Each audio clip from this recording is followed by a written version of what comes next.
Hello. Um, so this is like a revision video for the last one that I posted where I'm normal now and I hope that I can say more clearly what I was trying to express like very quickly and like word vomitingly in that video. So I'm glad that that's there and now it exists and I can amend it with more information that will like aid in the uh like legibility, I guess, of what I'm trying to say. Like the readability of the video. Anyway, so I've been thinking about sublimation in terms of its place in like the wheel and this idea of like phasic experience, like solid, liquid, and gaseous experience.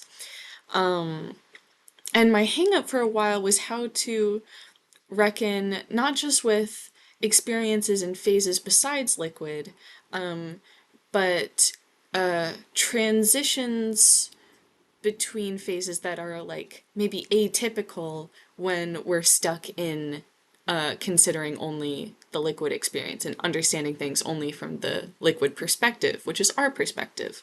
That's our own perception and consciousness, which seems, it can seem necessary to experience in general and like relative experience, right, is always relative to us.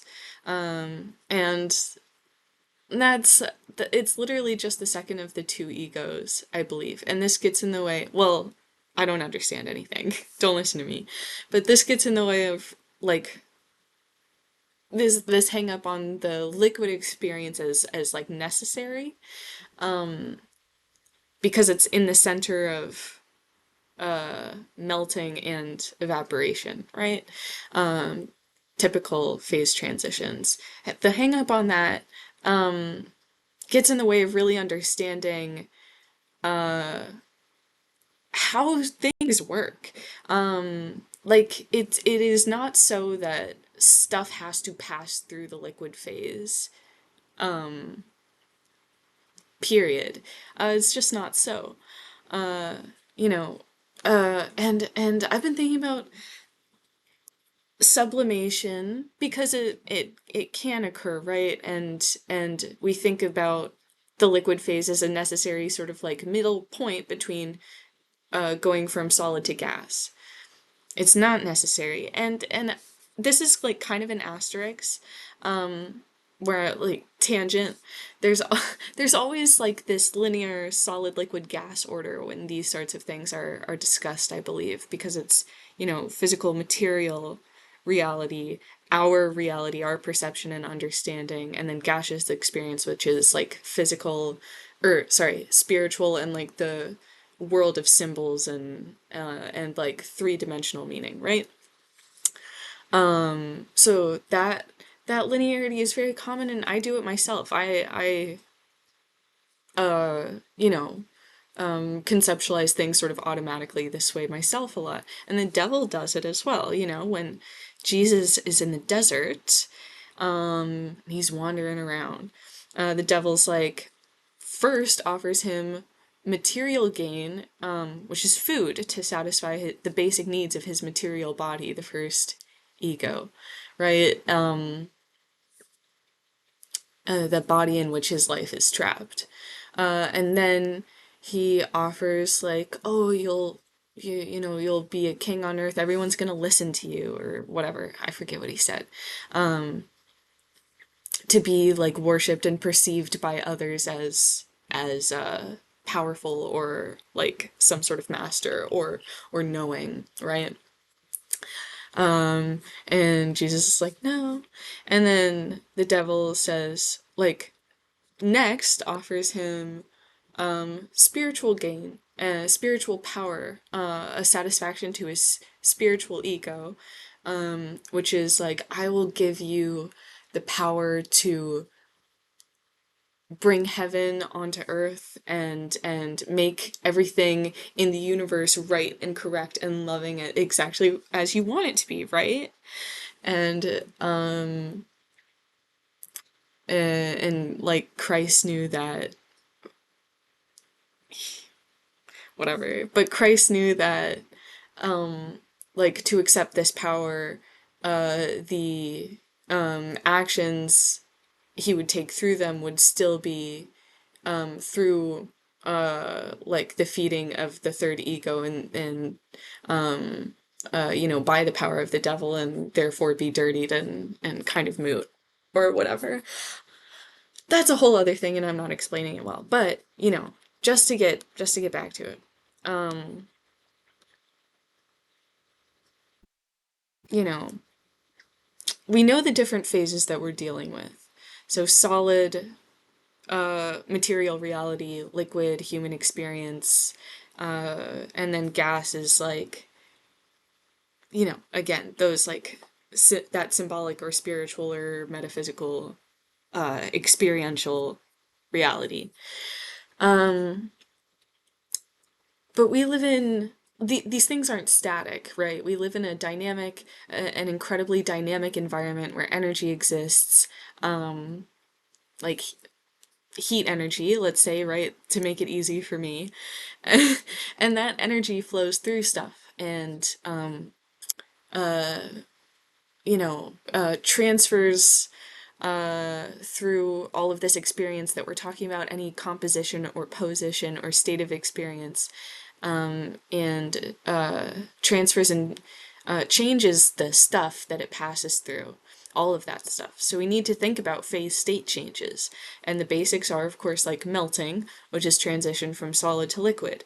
And that is representing the material of this world getting enough energy to generate our bodies and our minds and everything in them. Like we're just like made of atoms and molecules, which is awesome, so beautiful. So that sort of like ability to experience material reality is generated from material itself, right? And so that's melting. And then another basic is evaporation, transition from liquid to gas. Okay, so liquid turning into a gas is like, okay, then we conceive of like three-dimensional meaning all around us, you know, based on the like, and it can be like based on the substrate of like the material world that we have around us, if that makes sense, if I'm like phrasing this correctly. So in this way, liquid is a middle point through which material or material solid experience can become gaseous experience by melting and then evaporating, right? Lush. We know that material can become conscious. We know conscious can become symbol. But then sublimation is something else. Sublimation, there is no transition through the liquid phase for solid to directly become gas. Well, what is that? To undergo sublimation is to sublime. Okay, answer. There, we have it. That's the, like, that was the thing. Like, as soon as I, like, that word is in front of me, of course it makes sense. This is the transition of material to meaning, directly the ability to pass between matter and symbol.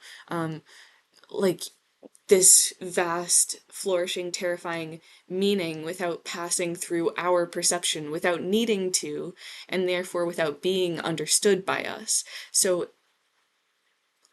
the universe around us generates a vast something beyond our comprehension. We don't have to, like, be the ones who think of, or you know, conceive of greater meaning for greater meaning to exist.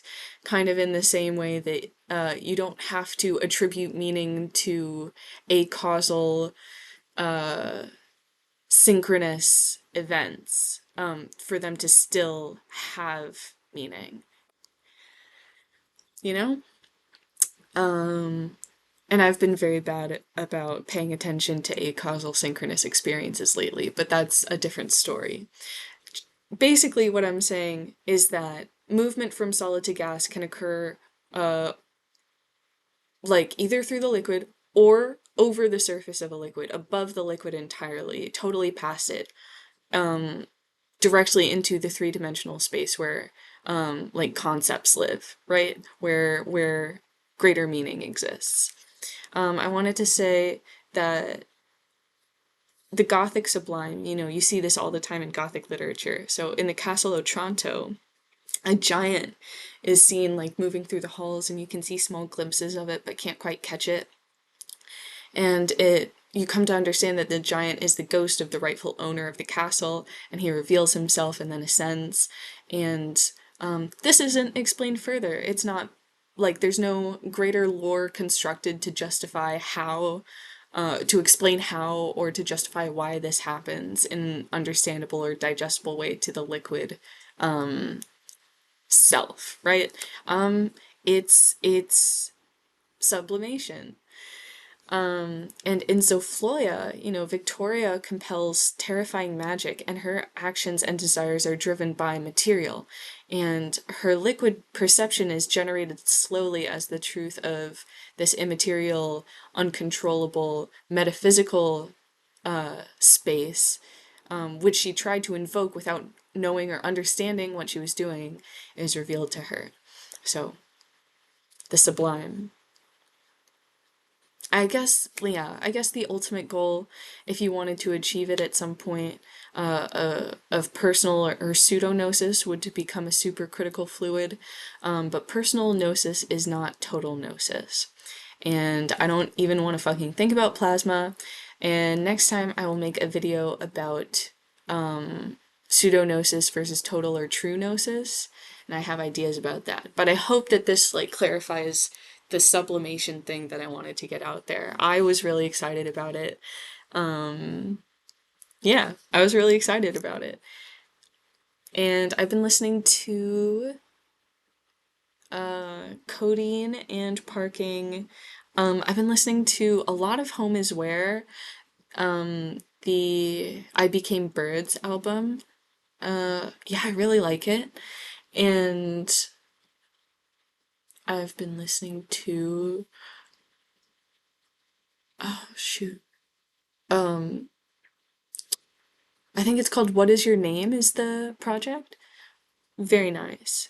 Anyways, yeah, so thank you for listening and more to come. Ah.